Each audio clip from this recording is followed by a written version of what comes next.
নমস্কার বন্ধুরা, আজকেও চলে এলাম ছোট্ট একটা মিনি ব্লগ নিয়ে। দেখো, আজকে আমি আমার রান্নাঘরে তোমাদেরকে নিয়ে আবার চলে এলাম। তো কী রান্না করছি চলো আজকে দেখাই।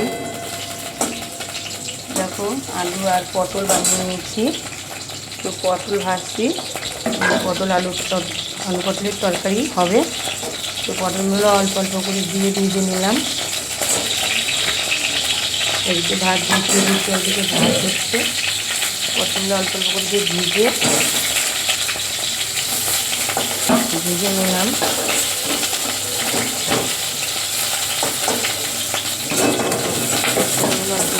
অল্প অল্প করে ভাজা হয়ে গেল। ভেজে নেওয়ার পরে তবে আলুটা ভেজে নেব। আলু পটলের তরকারি হবে। আমি তারপরে ডাল করবো, একটু ডাল বসিয়েছি। ডাল হচ্ছে ভাতের মধ্যে করতে করে ডাল দিয়ে দিচ্ছি। আর মাছ আছে ফ্রিজে, মাছটা হবে।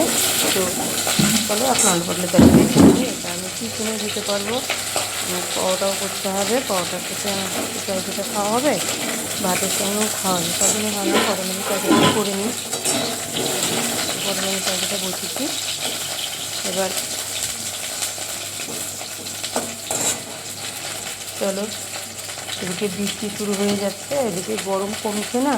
প্রত্যেক দিন সকালবেলা উঠেই বৃষ্টি শুরু হচ্ছে, আবার গরম যেমন তেমনই আছে।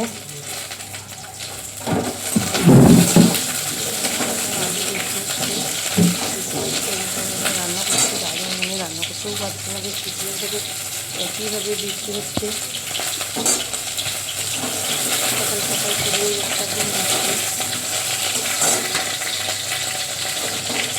তো তোমরা কমেন্টে জানাবে, কেউ কিছু বলার থাকলে একটু কমেন্টে বলবে। আমার ভিডিও কেমন, বা আমি অতটা ভালো করে কোয়ালিটি দামের ভিডিও করতেও পারি না, সাজিয়ে গুছিয়ে সেরকমভাবে বলতেও পারি না। যেটুকু পারি আমি সেটুকুই বলি। তারপরে আমার ফোন রাখার জায়গাটা ঠিকঠাক নেই, আমি হাতে করে ধরে কোনো সময় করি, কোনো সময় একটা জায়গায় দাঁড় করিয়ে রেখে এটা দাঁড় করিয়ে রেখেছি এক জায়গায়, তার জন্য ঠিকঠাকভাবে সবটা দেখা যাচ্ছে না। এইভাবেই আমাকে করতে হচ্ছে। তো শখ হয়, টাইমটাও পাস করি, এই হিসাবে করি। আমাদের ভিডিও আর সেরকমভাবে কেউ দেখে না, হয়তো কারণ ভালো লাগে না বন্ধুদের। তো আমি আমার নিজের টাইম পাস করার জন্য করি, আমার ভালোও লাগে, তারপরে ভিডিও করতে চেষ্টা করে তো করি। ছোট্ট ব্লগ নিয়ে আসলাম, ছোট্ট একটা ব্লগটা ভাবলাম আজকে রান্না দিয়েই শুরু করি। তো আজকে রান্না দিয়েই এবার দেখাচ্ছি। সব পটলগুলো অল্প অল্প করে ভেজে নিলাম। ভেজে নিয়ে আবার হালকা একটু তেল দিয়ে দিলাম। এবারে আমি একটু ফোড়ন দেবো, অল্প একটু জিরে ফোড়ন দিয়ে দেবো, দিয়ে আলুটা কষাবো। চলো, একজন ডাকছিল, আবার কথাটা শুনে আসলাম, ডাকলো।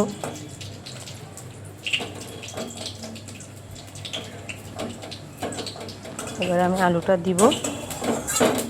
আলুটা একটু লাল লাল করে ভেজে নিয়ে তারপরে আবার মশলা দিয়ে পটলটা ছাড়বো। শুধুমাত্র আমাকেই দেখা যাচ্ছে, যেহেতু আমার স্ট্যান্ড নেই, আমার ফোন রাখার ঠিকঠাক জায়গা নেই। আমি এক সাইডে ফোনটা হালকা করে রেখে দিয়েছি। তো এইভাবেই বানাই, আর কিছু করার নেই আমার। যেহেতু আমার কাছে অত কিছু জিনিসপত্র নেই ভিডিও বানানোর জন্য রেডি, তার জন্য আমাকে এইভাবেই করতে হয়। তো তোমাদের ভালো লাগলে একটু তোমরা লাইক কমেন্ট করে যাবে, বলবে কেমন হয়েছে না হয়েছে, একটু কমেন্টে জানাবে। কীভাবে করতে হয় আমি অতটা জানি না, করি, সবাই করছে তো আমিও করি, ভালো লাগে। হয় সবার ভিডিও সবার দেখে, সেগুলো তো দেখে না, তবুও আমার করতে ইচ্ছে, করেই যাই। কতদিন ধরে তো করছি, আবার বানাই, তো অভ্যাস হয়ে গেছে। ভিডিও যতবার না আসে ততটা ভিডিও করতেই হবে, এরকম একটা অভ্যাস হয়ে গেছে যেহেতু। যার কারণে আমাকে টাইম বাই টাইম আমি ভিডিও দিয়েই যাই। তোমাদের ভালো লাগে না, তোমরা দেখো না, সেটা ঠিকই, কিন্তু আমি পোস্ট করেই যাই টাইম। দেখি পোস্ট করতে করতে একটা নেশা হয়ে গেছে, যার কারণে ভিডিওটা পোস্ট করেই যাই। তো দেখো, এবার ওইটা ভাজা হয়ে গেলো। এবার আমি মশলাটা দিয়ে দেবো, পটলগুলো দিয়ে দিই। পটলগুলো দেওয়ার পরে তবে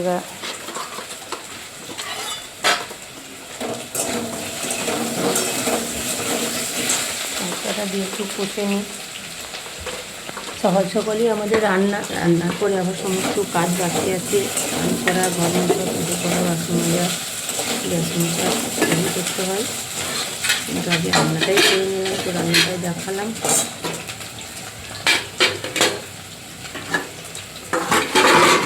প্রত্যেকবারে ভিডিও আপলোড মানে টাইম দিই, অতটা সম্বন্ধে জানি না কীভাবে কী করতে হয়। যেটুকু জানি সেটুকুভাবে হিসাব করে দিই, জানি না কেমনভাবে কী করতে হয়, তাও ঠিক জানি না। তবে একটু সবার কাছে এখন যেটুকুভাবে দিতেই থাকছি, ভিডিও আপডেট দিতেই থাকছি। কোনো ফলাফল পাইনি অবশ্য, দেখা যাক কী হয়।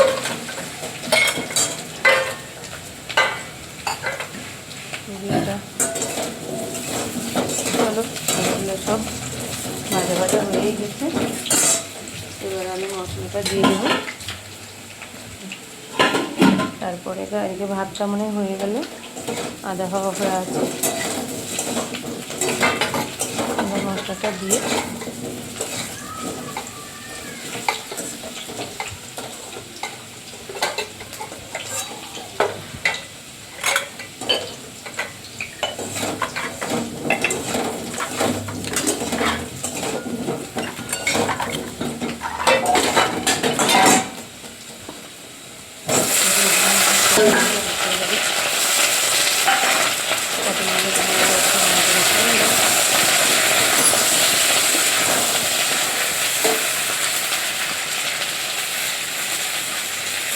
মশলাটা দিয়ে দিলাম।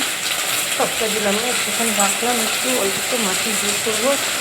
আমরা মাছের মধ্যে আদা জিরে বাটাটাই খাই, সবথেকে বেশি ভাগ পেঁয়াজ আমি খাই।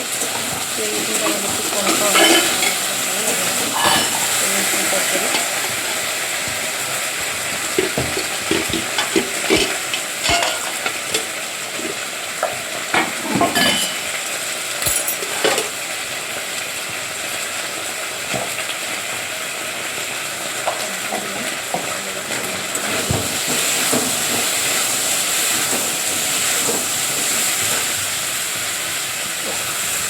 নাড়াচাড়া করে একটু জল দিয়ে দেবো,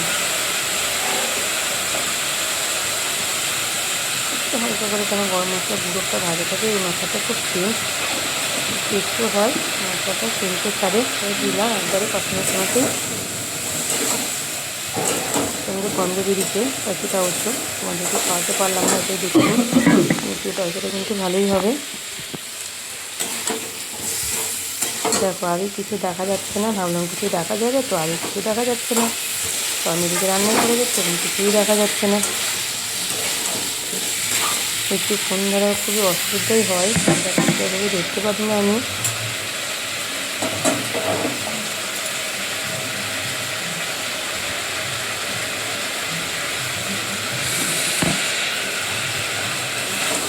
কষানো হয়ে গেছে, আর আমি জল দিয়ে দিব। জলটা হয়ে গেলে এবার আমি কয়েকটা জল দিয়ে এটা করে একটু ঢেকে দিব। তারপরে এবার ডাল করবো, মাছটা করবো।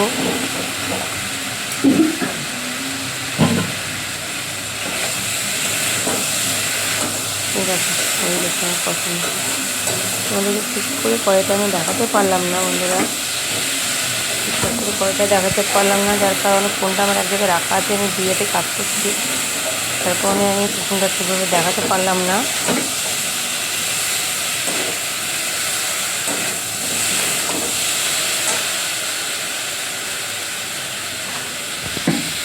চলো দেখি দেখানো যায় নাকি, তাও তো দেখা যাচ্ছে না কিছুই। আমি তখন বুঝতে পারিনি, ভাবছিলাম হয়তো দেখাই যাবে, কিছুই দেখা যাচ্ছে না। চিকেন ক্যামেরা করলে আবার দেখা যেত হয়তো।